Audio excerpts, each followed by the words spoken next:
Hello, friends. This is Dave Hurwitz, executive editor at ClassicsToday.com, here with the Haydn Symphony Crusade, and we're already up to Symphony number 27.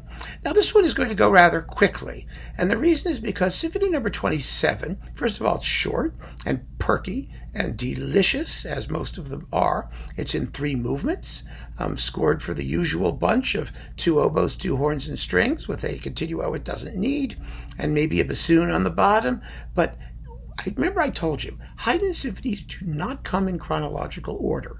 And number 27 is one of the earliest. It comes from the very first batch of symphonies that Haydn wrote for Count Morzin before he went to work for the Esterházys. So it must date from the late 1750s, maybe the very turn of the decade, 1760, 1761-ish. It's an early work. That doesn't mean it isn't charming. It is charming. And like all the Haydn symphonies, it has some wonderful, unique features. The most noteworthy feature about Symphony number 27, I think, is its central movement. It's a siciliano. And a siciliano is a dance, obviously, from Sicily. I mean, you can figure that out. A siciliano, if you want to call it that way, or siciliana. It can be feminine or masculine. It doesn't matter. But it's a dance in 6/8 time, in slowish or moderate tempo. And it has a wonderful lilting rhythm. It's usually dum bum bum ba da dum da da dum dum dum dum da da dum, something like that. It's 1 2 3 2 2 3 1 2 3 2 2 3, and usually it has a dotted rhythm in it, meaning one of those 1 2 3s goes 1 2 3 2 2 3, something like that. I mean, Silent Night, da-dum, da-dum, ba. That's a Siciliana, whatever you want to call it. That's what it is. And Haydn wrote beautiful examples of them. So did Handel, too. They were gorgeous. Very Italian-style writing. And this particular example is for muted strings, and it's exquisite. And we're going to play the whole movement without repeats. In fact, we're going to play the whole symphony without repeats, because what I'd like you to pay attention to in listening to this symphony is that all 3 movements have something in common. What they have in common is a big central episode in a minor key. That's what keeps these symphonies from being just pleasant. I don't mean that they're not pleasant, they're wholly pleasant, but there's a deeper level of pleasantry when you have contrast. It's not about happy or sad. We're just talking about contrast, character, personality. You get that by moving your music around in different keys, and particularly the contrast between major and minor tonalities. It's a wonderful, wonderful way to deepen and broaden the expressive variety of your composition. Now, in this first movement, which I'm going to play you, Haydn has a little bit of minor key anticipation toward the end of the exposition, in the second subject, what we call the second thematic group. And it's only very brief. And then in the development section, it expands. And it's really a very developmental development section for a symphony that's written this early on in the game. There's quite a bit that happens in that section. And I'm going to mark out the sections, as always, when I play the work, so that you can tell very clearly where you are and focus your attention on what to listen to. So here, let's listen to the first movement. This is the Esterházy Sinfonietta, I think, playing this, or something like, some group like that, with Bela Drahos. No, he did. Let's see. Wait. Let me get it. Let me tell you what it is, because I don't want to get it wrong. I'll get yelled at. Then yes, the Nicholas Esterházy Symphonia. That's what it is. Under Bela Drahos. Here is the first movement of Symphony number 27. It's a very happy movement, happy symphony. But listen to the minor key shading, the spice. Here it is.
Perky and lovely, but did you see how that whole development section had an extra degree of interest, of where am I going, what am I doing? That's the kind of stuff that makes this expressively interesting. And like I said, the minor keys in these symphonies are not tragic minor keys. They are spice. They are color. They are contrast, and that's what happens. But what unifies this particular symphony, all three movements, is the placement of this minor key episode effectively in the same spot, right in the middle of the movement. And what passes for a development section, if it's in sonata form, or the middle section, it doesn't matter. I don't want to get into we talk about sonata form endlessly in the other chats. We don't need to get into it. All you have to know is that in the middle, you get some really good minor key emphasis. And here it is in the siciliana, the slow movement. This is such a beautiful, beautiful, beautiful movement. Lyrical and heartfelt for muted strings, tender, and oh, it's just lovely. H.C. Robbins Landon, the great Haydn scholar, said this was as Italian a movement as any Italian composer ever wrote, and it really is in its lyricism, and oh, it's wonderful. Anyway, let me shut up and play it for you. Here it is.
Wasn't that just great? Now, the finale is, like all of these finale, very, very perky and very, very short. It's only a little bit over 2 minutes long. So without the repeats, as I play all of these movements for you, it's only a little bit over a minute. And it's really charming. But what makes it so cool is that this is the movement that has proportionally the most minor key emphasis of any of them. So as the symphony goes on, even though the music itself gets shorter, movement by movement, and lighter in tone, the biggest contrast is reserved for this very, very brief, very perky finale. And that gives it a weight which is expressively speaking, commensurate with what we've heard up to this point, with the other movements in the symphony. And that's what makes it a logical and compelling conclusion to what we've heard in the symphony. Haydn always conceived of his works whole. He saw them as an entity, and he planned them that way. And that's what makes him different from so many other composers of his day. It's that sense of unity that even if you don't consciously hear what it is, subconsciously you just get a sense of it, that it all works, it all fits together. And you'll hear that in this finale with the wonderful minor key episode, which I will, of course, indicate when it arrives. Here's the finale.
So you see, even at this early stage, this early date, Haydn was thinking symphonically.